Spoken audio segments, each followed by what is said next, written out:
Welcome to The Bottom Line, where we have the opportunity to get to the bottom of some of the main business and economic stories of the day. I'm pleased to welcome Katarzyna Rzentarzewska, Chief Macro Analyst from Erste Group, to give us an overview of this week's interest rate cuts in the Central and Eastern European region. It emphasizes the stark contrast of the National Bank of Poland's hawkish attitude, which sticks by its decision of not cutting its interest rates until 2025. Good afternoon, and thank you very much for joining us. Good afternoon. So the Hungarian and Czech national banks are cutting their interest rates for the nth time, and that draws attention to the National Bank of Poland and its decision to keep their interest rates at 5.75% until 2025. I wanted to ask you whether this Polish hawkish approach is correct in your view. Polish central bank has been withdrawing from the monetary easing as opposed to its peers in Hungary and Czechia. Both in Hungary and Czechia, the decisions were in line with our expectations and with market expectations, as inflation has been falling throughout the last year. For the perspective, Hungarian Central Bank lowered its key interest rate by 4 percentage points this year, while Czechia lowered its key policy rate by 2.5 percentage points this year. Polish Central Bank, as we know, remains on hold, and the inflation rate in Poland is actually now at this moment the highest and higher compared to Hungary and Czechia. It's above the central bank's target and above the upper bound of the central bank's target, while in Czechia and Hungary, we have seen inflation falling toward tolerance band. Also, when we look at the economic growth, Poland in the second quarter surprised to the upside, and the economy is much stronger, seems to be much stronger than in Czechia and Hungary. So given all the context, the economic context with inflation and growth, we see that interest rate cuts are definitely justified in Czechia and in Hungary. And we hope that Poland will indeed start a discussion in March 2025 about the rate cuts, as has been recently suggested by several MPC members. The Hungarian and Czech economic cases are obviously different. There are some similarities in different ways. Do you think that both countries have actually benefited from their steady cuts over the consecutive months? Well, monetary easing definitely, with some delay, is considered to support the growth. When we look at the comparison, Czechia and Hungary has been growing slightly weaker, also due to weaker global recovery and underperforming Germany. This is something what touches Poland to less extent.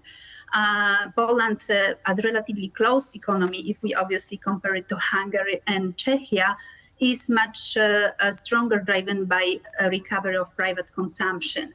So having seen that, and also we have seen inflation slightly above the target due to some legal changes, legal adjustments, also the energy prices.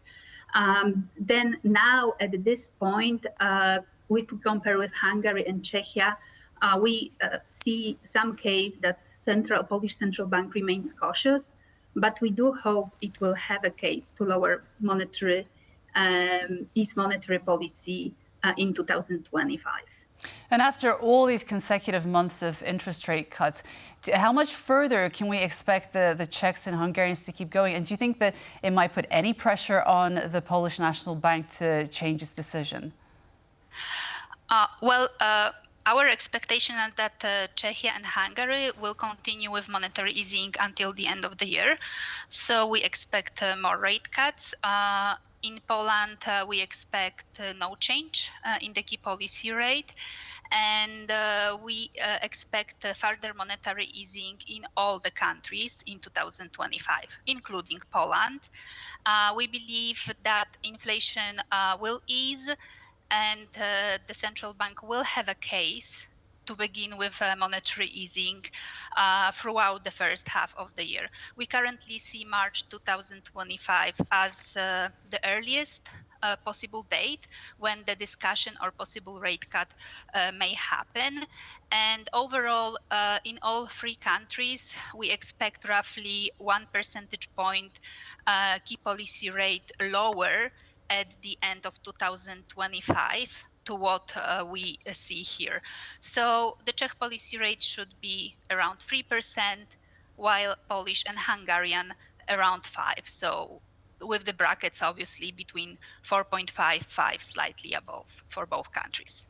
And I wanted to move on to the Polish zloty. We hear over the last 24 hours that Poland's currency, the zloty, is well over 4.2 against the euro, 4.23, 4.25.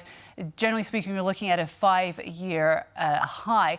What does this actually tell us about the Polish economy and what lies ahead from the perspective of imports and exports?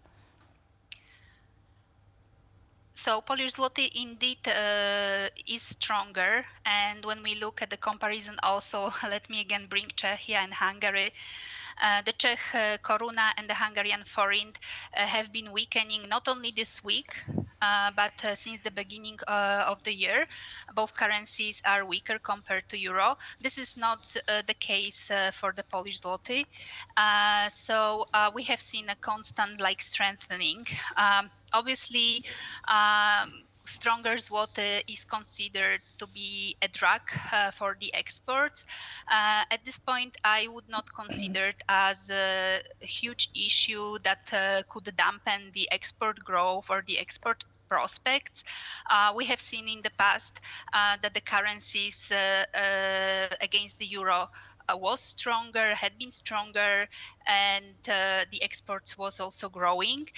From my perspective, for the exports prospects, underperforming Germany is something what worries us to a greater extent.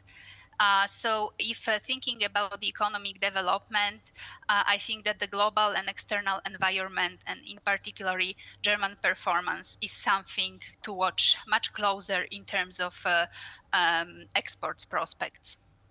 And taking into account the high interest rates in Poland, do you see any risk of the Polish currency strengthening because of carry trades? And I'm talking about, for our viewers, we're looking at investors borrowing cheaply elsewhere and looking for a profit in Poland. So our outlook is that Polish zloty will stay strong. It definitely has potential for some slight strengthening given the global development. Obviously, Polish zloty has been strengthening already for one more year, and we see also political factors that play a role in this strengthening of the currency. But other than that, we expect Polish economy to grow next year slightly faster than this year, and given the monetary outlook, we also see the case for Polish zloty to remain strong. The EU funds that will keep flowing will also be a factor that may impact the FX market in Poland. But all in all, our view is that the Polish zloty is likely to remain strong. How much stronger do you think the currency will get? Our forecast at this point is that Polish zloty should remain around 4.2, 4.3 against the euro throughout 2025. So this is actually our kind of assumption. Obviously, volatility around that level might be seen, also depending on the global development, but that would be a range for 2025 from our point of view.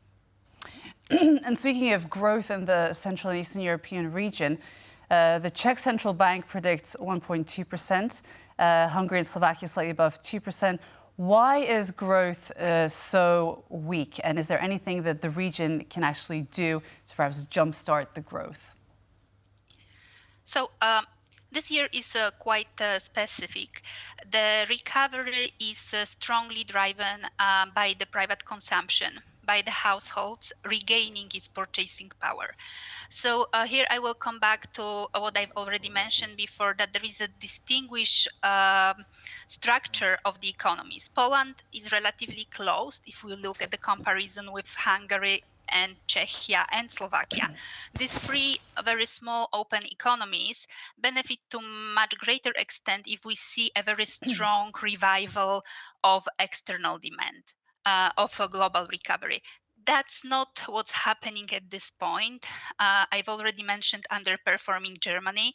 This is something what impacts Slovakia, Hungary, Czechia to much greater extent than Poland, where the private consumption growth is supporting the growth to a greater extent. So that's the main let's say, division between Poland and other three countries, specifically this year. What I've meant by 2024 being also a specific year is that this is the first year from new multi-financial framework EU funds flow. So it's naturally a year when we see much lower flows compared to other years. So we believe that in years to come, investment will pick up and will strengthen the growth outlook in all countries, not only in Poland, but also in Czechia, Hungary, and Poland. Okay, Katarzyna Rzentarzewska, it's been great having you on our show. Thanks so much for your insight. Thank you for having me. Goodbye. And that was Katarzyna Rzentarzewska, Chief Macro Analyst from Erste Group. Thanks so much for joining us on The Bottom Line on Business Arena. I was your host, Marie Cato. Join us again tomorrow at 5 p.m. CET on TVP World. And for more business stories, check us out on X and on tvpworld.com. Coming up next, World Talks. Goodbye.